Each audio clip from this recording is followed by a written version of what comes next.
Hello everyone. I'm coming to you from Chiang Mai, Thailand right now. I'll show you the view.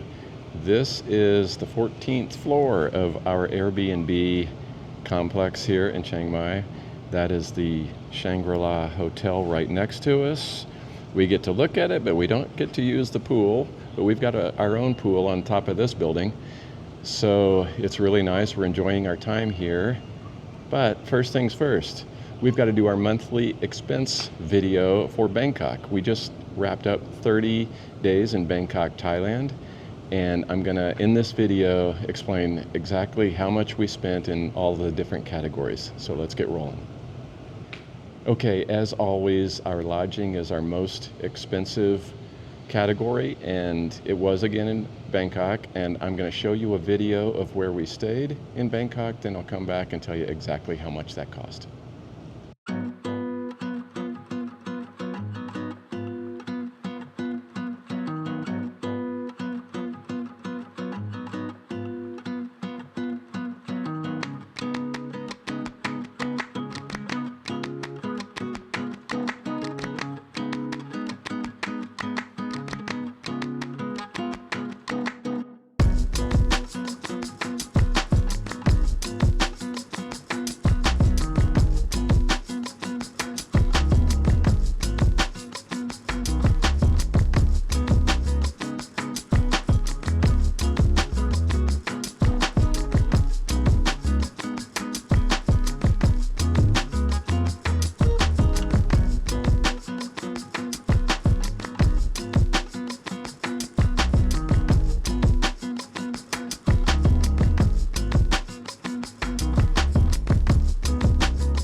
Okay, so that was our Airbnb in Bangkok. So for 30 nights, we paid $1,391.95. Numbers are on the phone like every month. And we really enjoyed where we were staying. It was a great location. It was in the Hawaii Kwong neighborhood, and it was right next to an MRT station. That's the subway system in Bangkok. So we could walk out of our unit, go downstairs, and jump on the MRT and go basically anywhere we needed to around Bangkok. We could connect to the BTS line in the Sukhumvit area. The BTS is the SkyTrain. So between the MRT and the BTS, yeah, we could get anywhere we needed. Transportation was really easy. We had a night market right across the street from us, and we went to that almost every night to pick up some snacks or juices or, even more substantial food. And yeah, that was great. We had a fitness center and a pool at the top of the complex, so that was really nice as well. So yeah, money well spent. Good Airbnb selection in Bangkok. Okay, let's move on to groceries. We spent $389.51 for the month on groceries. And that is the second lowest total since we've been traveling on groceries, because in Thailand it's just so easy to eat out almost all the time. You don't buy as many groceries. But we did cook, or Sunny, I should say, cooked meals at home a decent amount of the time. We did have a grocery store, good-sized grocery store, about a 10 to 15 minute walk away, so that wasn't too far away or too bad of a walk. And we even had a 7-Eleven in the ground floor of our building that we were staying in. And the 7-Elevens in Thailand are quite comprehensive. They have a lot more stuff than the 7-Elevens in the US. So they've got a little cafe. They've actually got a real espresso machine there. So we would go down there every morning and get a couple of Americanos, large Americanos, 110 baht, which is like about $3.20 US. So the grocery shopping was convenient and easy, but we did eat out quite a bit, so I didn't do as much shopping as normal. So how about dining and drinks? We spent $668.97 on dining and drinks for 30 days in Bangkok. And Bangkok just makes it really easy to go out and eat and not cook at home. They've got so many restaurants and night markets, morning markets, weekend markets, food carts everywhere you look. And so we did that. We ate out a lot. Some of our favorite places were a restaurant called At Taste. It was right in the middle of a Tops grocery store of all places. And I found it by looking at the Happy Cow app, which tells you where you can find vegetarian or vegan places to eat. And even though this place had nothing vegan listed on the menu, we got to know the chef, and he would customize anything on the menu. Incredible chef, great food, super good prices, and he cooked our meals or our lunch almost every day the whole time we were there. So Dio, we miss your cooking. Thanks so much for taking care of us while we were there. Some of our other favorite places, well, right across the street from us was a night market, and we went there a lot of evenings. We got these coconut pancake snacks that I just loved, and we got our fruit juices there. Sonny got a variety of things. Not a lot of vegan options for me in that market, but it was fun to go get our juice and pick up something for Sonny or those pancakes. We went to a really cool rooftop bar to catch the sunset one night. I think it is called Tichuca. I'm not sure if that's how it's pronounced. But yeah, there's no entry fee to get up there. A lot of the rooftop bars, you have to pay an entry fee to get to the top. And here, you don't. You do have a minimum drink order. It's just each person has to get one drink. They're not cheap drinks, but I think it was like $25 for us to get up there and hang out for an hour or so and catch the sunset while enjoying a drink. So that was cool. Bangkok is also the land of the impressive upscale malls, and there's lots of them. As far as food, Terminal 21 we went to quite a few times. They have a massive food court, and it's better than the food courts you're going to find in the US. I mean, these are almost full-on restaurants, really nice quality food. There was one vegetarian place which I went to a lot, but tons of different options in the Terminal 21 food court or any of the large malls in Bangkok. You can go there and enjoy pretty much anything you want. And our last night in town, we went to an upscale vegan place called Vegan Mahanakan. I think that's how it's pronounced, but that was really nice. We got quite a few dishes, and the plating and everything was top notch in that restaurant. Highly recommend that place as well. Okay, what about transportation?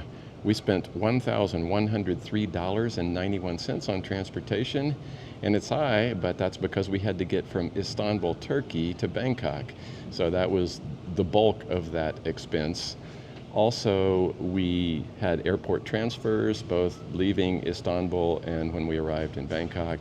And we took the MRT, the subway, and the BTS, the SkyTrain in Bangkok, one or the other or both, almost daily while we were there. So $1,103.91. Pretty good price for all of that. Okay, moving on to entertainment. What did we spend on entertainment for 30 days in Bangkok? We spent $150.41. Not bad. And that includes entry into the Grand Palace, into Wat Po, into a couple of other temples. We had a dinner cruise, which was really nice, so that we could see the city light up at night. A really great view of Wat Arun. Also, we did a long-tail boat tour. It was an hour-and-a-half tour in one of the floating markets. And what else? We have our monthly streaming service with Peacock TV. So not bad for all of that for entertainment for the month. Okay, so what about phones for the month? We spent $21.60 for our phone use, and that was, as usual, eSIMs. An eSIM for myself and an eSIM for Sonny. As we were traveling throughout Europe, I always used a company called Airlo. They had, a lot of great options and great service, worked well. But as I was searching for which eSIM to get when we arrived in Bangkok, Airlo didn't have the packages that I thought were something that was going to work for us. So we looked at another company called Jetpack, and that's who we're using right now. Still using them in Chiang Mai, and they work great. Really affordable plans. I think when we were in Bangkok, we got 30-day 5 gig plans each. We use Wi-Fi whenever we can in our Airbnb or out in a restaurant or something, but when we don't have Wi-Fi available, we use our eSIMs, and yeah, the 5 gig plans were fine. But again, Jetpack is the provider we're using, and so far so good. Okay, let's move on to the health category. What did we spend for the month? We spent $347.85 in the health category, and as always, the majority of that is our monthly medical premium. We get a plan through Cigna Global. It covers both Sonny and myself, and that is about $337 and change US dollars. And on top of that, we didn't get much this month. We had some vitamins, we got some Band-Aids, and that's pretty much it. So nothing serious, just a couple of scratches and scrapes. Okay, we are down to the miscellaneous category, and this category includes anything that doesn't fall into any of the other previously mentioned categories. So in the miscellaneous category, we spent $326.73 for our 30 days in Bangkok. Now, a big chunk of that was I needed a new pair of shoes, Hoka's, and I got Hoka Clifton 9s, and they cost $173 at one of the Hoka stores in the mall. I think it was the Central World Mall where I got that. We also had 5 massages each, so yeah, that's 10 massages. That's pretty sweet. We had a couple of pair of elephant pants, 1 shirt, 3 hats, a couple of sun umbrellas, a few kitchen items, and our VPN. And we're still rolling with NordVPN. Works well, helps us stream shows we want to on our Fire Stick, and it gives us some security on our mobile devices. But for all of that, $326.73 on miscellaneous expenses for the month. Okay, let's get to the totals. I'm going to give you 2 totals like I frequently do when there's big travel expense. The first number will include our flight from Istanbul, Turkey to Bangkok, and plus the airport transfers. The second number I'll give you with excluding that and just how much we've spent in Bangkok since we arrived. So how much did we spend for 30 days in Bangkok, including our travel expenses from Istanbul, Turkey? We spent $4,400.93.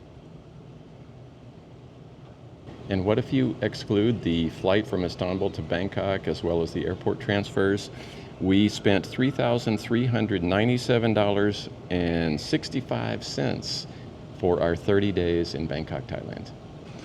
So we really enjoyed our time in Bangkok. 30 days, it was awesome, flew by. We loved our Airbnb and our location where we were in the Hawaii Kwong neighborhood. It worked out really well with us being right next to the MRT station there. We could jump on the MRT, as I said, and go anywhere in the city between that and the BTS. Yeah, sometimes the cars can get packed and crowded, but everyone there is nice and behaves and acts how they should. So we really enjoyed that system. It's efficient, cost-effective, on time, worked really well. And being next to the night market was awesome, and all of the markets that we went to was just great. And yeah, it gets hot there, but the malls there, you can jump into one of the malls, and we're not normally mall people, but the malls in Bangkok are on another level, and you can go enjoy the nice AC and get high quality food at unbelievably low prices. And anything else you want. They had a Hoka store for me. I needed to buy a pair of Hoka Clifton 9s, and they have a Hoka store. So you can get anything you want in Bangkok, and we had a blast. So I think that's going to do it for this video. Thanks for joining. If you got something out of it, we'd appreciate a thumbs up or maybe subscribe. It'll keep us motivated to keep cranking these things out. So we are going to enjoy ourselves here. As you can see, again, we are in Chiang Mai, and that's the Shangri-La Hotel right next to our Airbnb. And we will have some videos coming from Chiang Mai soon. So that's going to do it, though. So thanks for joining, and we will see you from Chiang Mai in the next one.